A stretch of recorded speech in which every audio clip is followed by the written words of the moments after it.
chaque semaine sur Télécolombe, la chaîne chrétienne francophone. Lorsqu'on parle du continent africain, on pense immédiatement à ces nombreuses guerres qui endeuillent les familles. On pense également au chômage, à la famine, à l'insécurité et j'en passe. Et ceci nous amène en tant que chrétiens à nous poser certaines questions qui sont les suivantes. Le peuple africain est-il uniquement destiné à la souffrance? L'Afrique est-elle maudite comme le pensent certaines personnes? Quelle est la destinée de ce continent africain? À ces questions, notre invitée du jour trouvera réponse. Il s'agit de la servante Jeanne Baplou Déborah que nous recevons ce jour. Shalom à vous, chers téléspectateurs de Télécolombe, bienvenue. Alors, shalom à vous, servante de Dieu, merci d'être avec nous ce jour. Pouvez-vous vous présenter à nos chers téléspectateurs? Merci, je suis Jeanne Baplou Déborah, missionnaire enseignante du ministère messianique évangélique d'intercession, d'édification et d'enseignement scatologique, signe des derniers temps. Nous sommes de la cellule La Grande Moisson du Seigneur Jésus-Christ de Nazareth. Merci à vous, servante de Dieu, vous qui nous suivez. Notez qu'aujourd'hui, il s'agit d'un message d'information sur la destinée prophétique du continent africain en vue de sa libération. Entrons à présent dans le vif du sujet par cette première question, servante de Dieu. Pouvez-vous nous situer sur l'objet de ce message? Merci pour l'opportunité que vous nous donnez de révéler au peuple africain ce que l'Éternel Dieu a résolu dans sa parole sur sa destinée prophétique. Shalom, shalom à tout le continent africain. Avant de répondre à votre question, il convient de souligner que cet entretien va se dérouler en deux parties. La première émission va consister à libérer le message tel que nous l'avons reçu du Seigneur à travers les prophéties d'Ésaïe 19, Ézéchiel 29 à 32, Jérémie 46, Genèse 15, versets 13 à 14 et bien d'autres textes. La deuxième émission va consister à expliquer les différents symboles par lesquels Dieu veut libérer le continent africain. Alors, pour répondre à votre question, le pourquoi de ce message, disons que ce message a pour objet d'indiquer ou de révéler au peuple africain les voies par lesquelles ils pourront obtenir leur salut, leur délivrance de l'oppresseur auquel l'Éternel Dieu, le Dieu de tous les esprits, les a soumis selon la prophétie d'Ésaïe 19 et les autres textes que nous avons énoncés. Alors, servante de Dieu, quelles sont ces voies-là par lesquelles le peuple africain pourrait obtenir son salut? Merci. Nous disons que l'absence de connaissance n'est bonne pour personne. Et Dieu a dit en Osée 4:6, « Faute de connaissance, mon peuple périt. » C'est donc une nécessité pour le peuple africain de connaître les raisons de sa déchéance ou les raisons des calamités et de la domination qu'il subit en ces temps des nations qui tendent vers sa fin. D'accord, et dites-nous alors, quels sont les moyens par lesquels le peuple africain peut-il corriger ce défaut de connaissance sur sa destinée prophétique? Merci. Trois possibilités s'offrent au peuple africain pour corriger ces défauts de connaissance. La première, qui est le peuple africain? La deuxième, quelle est son origine? La troisième, quelle est sa destinée prophétique? La réponse à ces trois questions, à la lumière de la parole de Dieu, nous situera sur les voies et moyens à entreprendre pour la libération du continent africain, aussi bien sur le plan spirituel, économique que social. À la première réponse, Qui es-tu, peuple africain? Peuple africain, du point de vue biologique, tu es chamiste.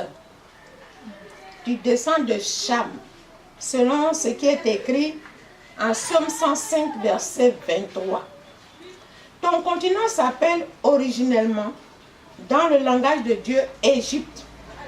Les limites de tes territoires furent fixées dans le jardin d'Éden par l'Éternel, le Dieu Elohim, lorsqu'il créa Adam et Ève et décida de les placer dans le jardin d'Éden, comme cela est écrit en Genèse 2, verset 13. Selon ces textes, le fleuve qui matérialise le territoire de Cham, dont le premier fils est Couche, qui est l'ancêtre des Africains, s'appelle Guion. Il est écrit expressément dans ce texte, le nom du second fleuve est Guion. C'est celui qui entoure tout le pays de Couche. Et le pays de Couche, c'est le continent africain. Avec tous ses composants de nationalité, principalement la race noire, dans notre génération. Ce fleuve s'appelle le Nil.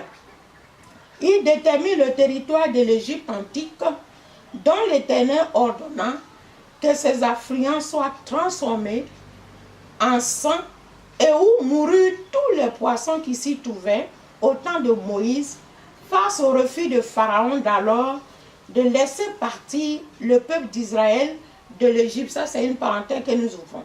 Ce fut le deuxième miracle que fut l'Éternel par Moïse, après celui du serpent de Moïse qui avala ceux des magiciens de Pharaon. Exode 7, versets 1 à 13. Le premier fils de Couche fut Némérode, le vaillant chasseur devant l'Éternel. Il fut le premier roi sur la terre après le déluge. C'est lui qui eut l'initiative de construire la tour de Babel pour atteindre Dieu. Ce projet que Dieu n'apprécia point et où il mit la confusion des langues pour arrêter ce projet funeste. Genèse 11, versets 1 à 9 nous révèle cette parole. Les limites de ton territoire, peuple africain, déterminent ton origine ancestrale. Et ce pour répondre à la deuxième question. Notons que Cham est le deuxième fils de Noé. Il eut 4 fils, dont Couche le premier, Misraïm le deuxième, Pout le troisième, Canaan le quatrième, dont le territoire fut cédé à Israël, Genèse 15. Ainsi, les Africains ont pour ancêtre Noé, parlant de ton origine, au même titre que les Sémites, dont est issu Israël, et tous les Orientaux de l'Asie et de l'Asie mineure, dont Sem, premier fils de Noé, est l'ancêtre. De même que les Japhets, troisième fils de Noé, qui est l'ancêtre de tous les Occidentaux et les îles lointaines. Genèse 10, verset 6. Selon qu'il est écrit, voici la postérité des fils de Noé. Sem l'aîné, Cham le second et Japhet le troisième. Voici donc, si tu es peuple africain, ta généalogie, ton identité biologique, ton origine. Ton aïeul, c'est Noé. Tu n'es pas un peuple maudit. Tu es issu d'une famille royale. Ton ancêtre Couche est un vaillant soldat, un vaillant chasseur devant l'Éternel. Et son premier fils Némérode fut le premier roi sur la terre. Lève-toi et connais ta destinée et reviens à l'Éternel. Celui ton sauveur, tu n'es point maudit, mais tu subis la domination et l'oppression à cause de tes propres péchés. Celui dont la descendance est maudite est celui de Canaan, quatrième fils de Cham, qui est le père des Sidoniens, des Jébusiens, des Amoriens, des Gargasiens, qui constituent les Orientaux de l'Afrique blanche, appelée l'Afrique du Nord, près de la Méditerranée. Le nom africain t'a été donné par le colonisateur. Initialement, ton pays s'appelait l'Égypte, dans le territoire de Patros. Ézéchiel 29, versets 1 à 16. Psaume 105, versets 23 à 27. Exode 7 à 11. Ésaïe 19, 1 à 17. Genèse 10, versets 6 et 15 à 19. Genèse 15, versets 1 à 15. Donc ces textes révèlent qui tu es. Depuis l'ère antique, tu as cherché à atteindre Dieu par tes propres moyens. D'abord, par la construction de la tour de Babel, par l'entreprise de Nemrod, ton ancêtre, premier roi sur la terre, Genèse 11. Et ensuite, par ta pratique de l'idolâtrie, telle révélée en Ésaïe 19, 1 à 4. Et nous voulons lire ce texte-là avant de poursuivre. Il est écrit en cette parole, Ésaïe 19, que nous voulons lire. Oracle sur l'Égypte. Voici l'Éternel est monté sur une nuée rapide. Il vient en Égypte et les idoles de l'Égypte tremblent devant lui. Et le cœur des Égyptiens tombe en défaillance. J'amènerai l'Égyptien contre l'Égyptien et l'on se battra frère contre frère, ami contre ami, ville contre ville, royaume contre royaume. L'esprit de l'Égypte disparaîtra du milieu d'elle et j'anéantirai son conseil. On consultera les idoles et les enchanteurs, ceux qui évoquent les morts et ceux qui prédisent l'avenir. Et je livrerai l'Égypte entre les mains d'un maître sévère. Un roi cruel dominera sur eux, dit le Seigneur l'Éternel, l'Éternel des armées. Alléluia.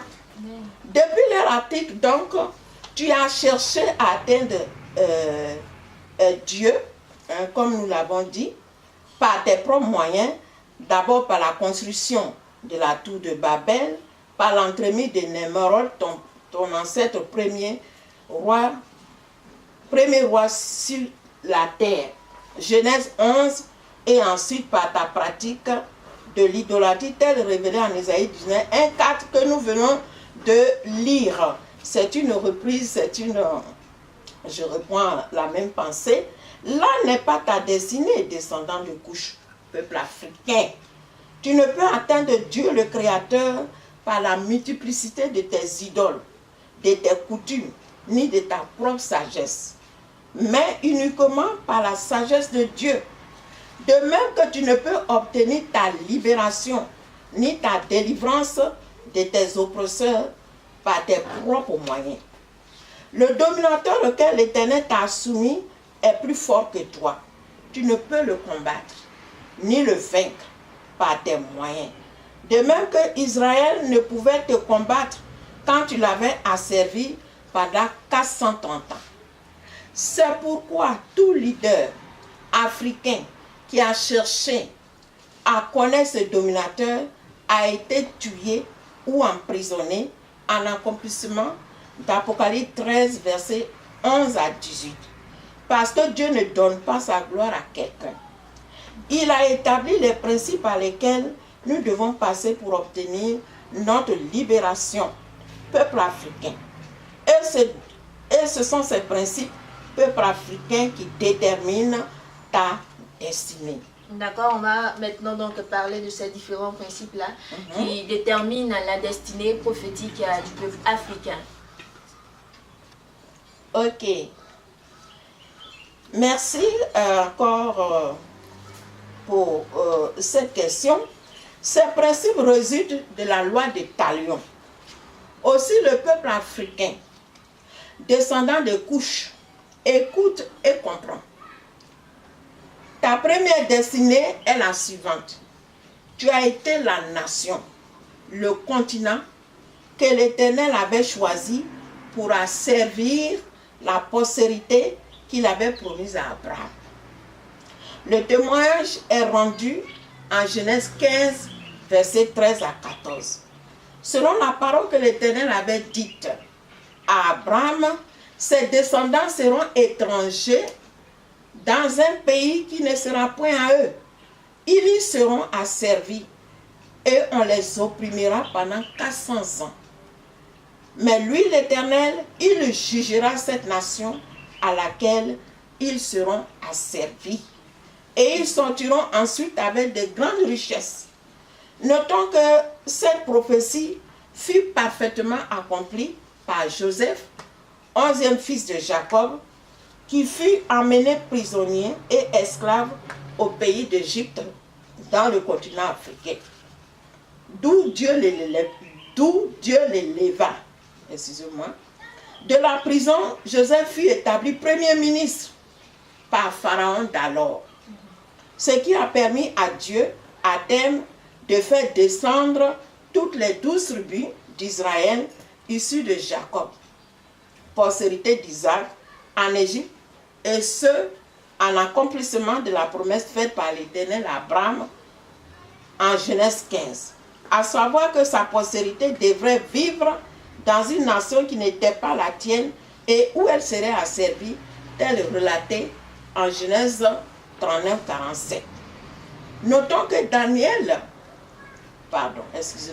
Notons que Israël est de la généalogie de Sem, premier fils de Noé, de même que Cham, deuxième fils de Noé, est l'ancêtre des Égyptiens, disons des Africains.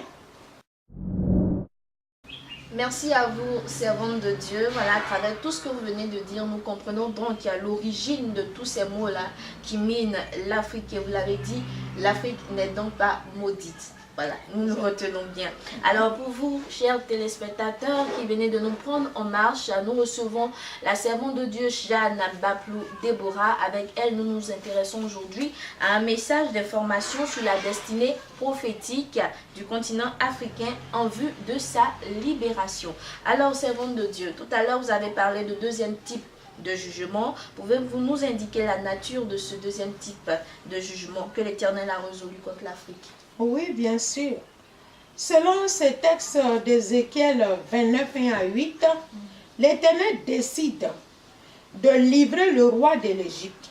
Donc le régime pharaonique et tous les habitants de l'Égypte, voire du continent africain, en pâturent parce que l'Égypte a été un soutien de roseau à Israël. Il est écrit, c'est pourquoi dit l'Éternel, je ferai venir contre toi, Égypte, continent africain, l'épée, et j'exterminerai de toi les hommes et les bêtes. Le pays d'Égypte deviendra une solitude et un désert, depuis Migdol jusqu'à Syène, aux frontières de l'Éthiopie. Nul pied d'homme n'y passera, nul pied d'animal n'y passera. Et il restera 40 ans sans être habité. Je ferai du pays d'Égypte une solitude entre les pays dévastés, et ses villes seront désertes entre les villes pendant 40 ans. Alors, est-ce que l'Éternel a déjà accompli cette prophétie? Oui, effectivement. L'Éternel a accompli cette prophétie avec toute sa rigueur dans notre génération. Nous constatons le grand désert du pays du Sahel, notamment le Mali, le Tchad, la Somalie, le Niger, jusqu'à la corne de l'Éthiopie, en passant par le désert du Sahel à la limite des frontières de la Libye. En Ésaïe 19, verset 5-10, nous trouvons la confirmation et l'accomplissement de cette prophétie. Selon que Dieu dit, les eaux de la mer tariront, le fleuve deviendra sec, le fleuve dont il est question ici c'est le Nil, et aride, les rivières seront infectes, les canaux d'Égypte seront bas et desséchés, les joncs et les roseaux flétriront, ce ne sera que nudité le long du fleuve, les prairies sur le bord du Nil, et tout ce qui est ensemencé le long du Nil, tout se desséchera, se réduira en poussière, et ne sera plus. Et les pêcheurs gémiront, et tous ceux qui jettent un hameçon dans le Nil mèneront deuil. Ceux qui étendent un filet sur la face des eaux languiront. Ça, c'est la version d'Abi. Et ceux qui travaillent le lin peigné et ceux qui tissent le coton seront honteux. Il s'agit de notre industrie Alléluia. Amen. Nous travaillons, nous faisons tout, mais nous n'arrivons même pas à joindre les deux bouts. Et les colonnes du pays seront brisées. Tous ceux qui gagnent un salaire ont l'âme attristée. Il s'agit ici, dans cette prophétie, de la désolation et la confusion qui résultent des activités halieutiques, agricoles et industrielles du continent africain. Nous sommes tous témoins. Personne ne peut le nier. La désolation est partout en Afrique. Merci beaucoup, servante de Dieu. Une autre question nous revient à l'esprit. Outre ces jugements, y a-t-il d'autres résolutions prises par l'Éternel contre l'Égypte, l'Afrique, son continent de refuge? Oui, bien sûr. Quand nous lisons Ézéchiel 29, versets 12 à 16, Dieu a dit, au bout de 40 ans, je rassemblerai les Égyptiens du milieu des peuples où ils seront dispersés. Je les ramènerai dans le pays de Pathros, dans le pays de leur origine. Et là, ils formeront un faible royaume. N'est-ce pas que le continent africain est devenu un faible royaume? Il ne se lèvera plus au-dessus des nations. Je les diminuerai afin qu'ils ne dominent pas les nations. Alléluia. Ce royaume ne sera plus pour la maison d'Israël un sujet de confiance. Et ils sauront que je suis le Seigneur, l'Éternel. Voici donc ce que l'Éternel a résolu contre son continent de refuge, qui est l'Afrique. Alléluia. Nous avons vu l'accomplissement, comme j'ai dit, j'expose. Je ne veux pas faire de commentaires. C'est à la deuxième partie que nous allons faire les commentaires. Nous exposons ce que Dieu a dit. Alléluia. Amen. Voilà. Servant de Dieu, au terme de ces prophéties qui relatent la destinée prophétique du continent africain, pouvez-vous nous dire les temps où ces prophéties se sont accomplies et ce qui reste à être accompli? Très bien, merci pour cette question. Oui, l'Éternel a veillé à accomplir toutes ces prophéties. Ainsi, dans le XVIIIe siècle, le continent africain va subir la traite des esclaves africains vers les États-Unis et vers d'autres pays occidentaux, suite à la découverte par Christophe Colomb des nouvelles terres. Le 19e siècle va être la période du début du retour des premiers esclaves libérés par la création du premier État africain indépendant, celui du Libéria en 1822, la traite des esclaves ayant pris fin en 1835. Souvenez-vous, Dieu a dit que pendant 40 ans, il allait disperser les Africains. Donc c'est cette prophétie-là qui s'est accomplie. Alléluia. Amen. De 1918 à 1958, après la Deuxième Guerre mondiale, le continent africain devait connaître sa vague de balkanisation. De l'est à l'ouest, du sud au nord, y compris le centre. Ceci en prélude à la période des indépendances de 1958 à 1960, accomplissant ainsi les 40 ans de dispersion et de rétablissement du continent africain, comme l'Éternel avait déclaré en Ézéchiel 29, 12 à 46. Pardon, excusez-moi, Ézéchiel 29, 12 à 16. Ainsi, nous avons de 1918 à 1958, nous avons 40 ans. Quand vous faites les calculs là, pour voir combien de fois la parole de Dieu est efficace et puissante pour s'accomplir. C'est pourquoi les Africains doivent comprendre ce que Dieu est en train de leur révéler, afin qu'ils reviennent à lui, afin qu'il les guérisse et les délivre.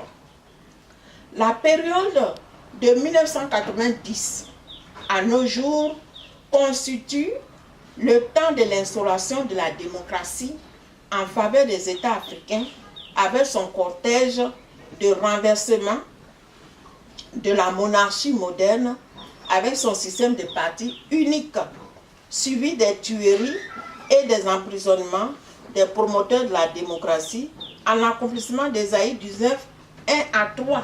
Quand nous avons lu Ésaïe 19, Dieu dit quoi? Les Égyptiens vont s'entretuer, frère contre frère, ami contre ami. Alléluia. Amen. Selon que Dieu dit dans cette parole au verset 2, il dit: j'amènerai l'Égyptien contre l'Égyptien, et l'on se battra frère contre frère, ami contre ami, ville contre ville, royaume contre royaume. N'est-ce pas ce qu'a connu le continent africain de 1990 jusqu'à ce jour, par les guerres fratricides et les emprisonnements pour un fauteuil présidentiel des leaders politiques au besoin? 2011 devait connaître aussi le début du mouvement de démocratisation de l'Afrique du Nord, la Tunisie, l'Égypte, la Libye. Nous en sommes témoins. On parle du printemps arabe. Vous voyez la puissance de la parole de Dieu. Ce mouvement va se poursuivre jusqu'à la démocratisation de toute l'Afrique. C'est une prophétie qui suit son cours et nul ne peut résister ni l'empêcher. Elle accomplit Apocalypse 13, versets 1 à 18, parlant des deux bêtes qui combinent les deux systèmes, de la monarchie à la démocratie. La monarchie ayant pour fondement État-Église et la démocratie ayant pour fondement la séparation de l'Église d'avec l'État et qui prône de ce fait la laïcité. L'un des points cruciaux de ce système est que quiconque s'oppose à ces principes démocratiques doit être tué ou emprisonné, comme cela est indiqué en Apocalypse 13, versets 14 à 15. Il est écrit: il lui fut donné d'animer l'image de la bête, afin que l'image parlât, et qu'elle fit que tous ceux qui n'adoraient pas l'image de la bête fussent tués. Peuple africain, connais ta destinée et reviens à l'Éternel pour ton salut et ta délivrance. En Ézéchiel 29, 17, 21, l'Éternel s'est résolu de donner en pâture le continent de Cham, l'Égypte, le continent africain, au roi de Babylone. Donc tu comprends pourquoi les Occidentaux te dominent. L'Éternel dit: c'est ton salaire pour service rendu. C'est ce qui justifie la domination à laquelle tu es soumis, peuple africain.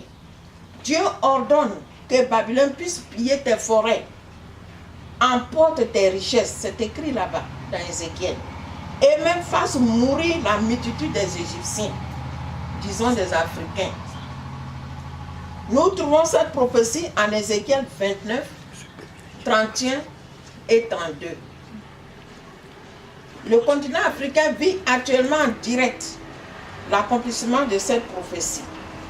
L'Éternel indique dans le texte d'Ésaïe 19, 16, qu'en ce jour, l'Égypte sera des femmes, elle tremblera et aura peur, en voyant s'agiter la main de l'Éternel s'élever contre lui. Peuple africain, en as-tu conscience? Vois-tu la main de l'Éternel qui s'agite contre toi?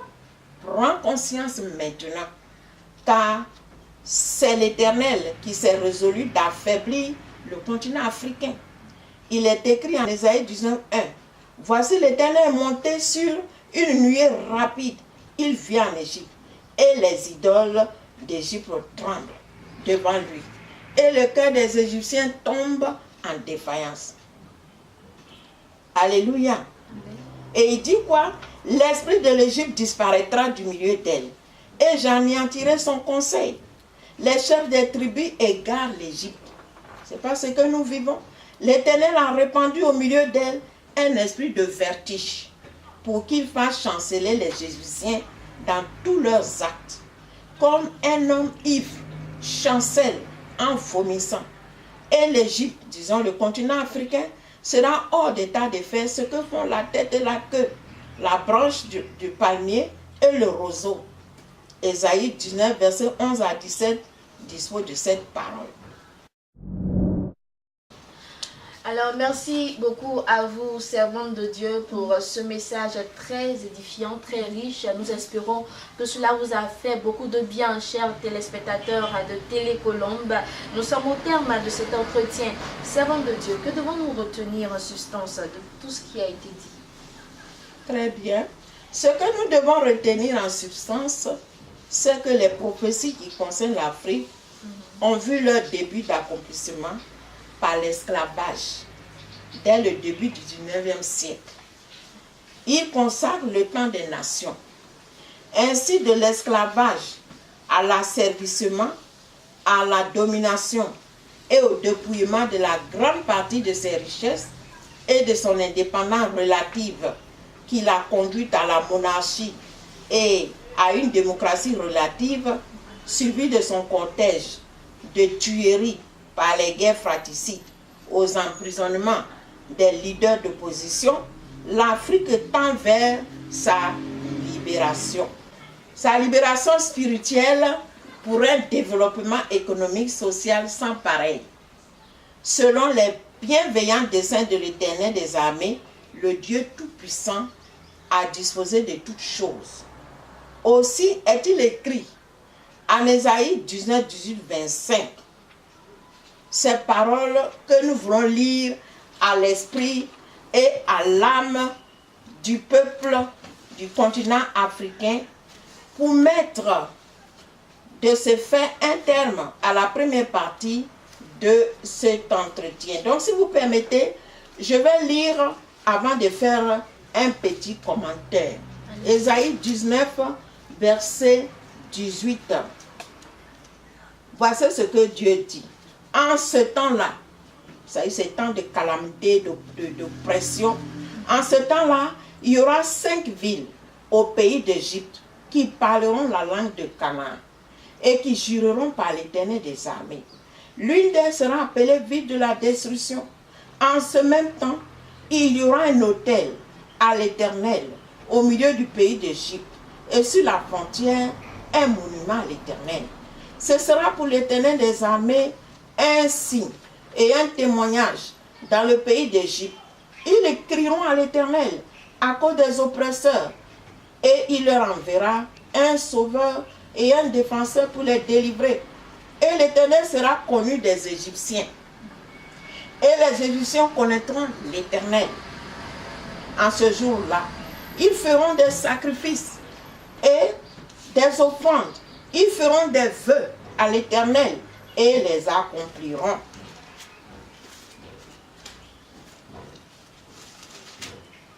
Ainsi l'Éternel frappera les Égyptiens. Il les frappera, mais il les guérira. Alléluia. Ils se convertiront à l'Éternel, qui les exaucera et les guérira. En ce même temps, il y aura une route d'Égypte en Assyrie. Les Assyriens iront en Égypte et les Égyptiens en Assyrie.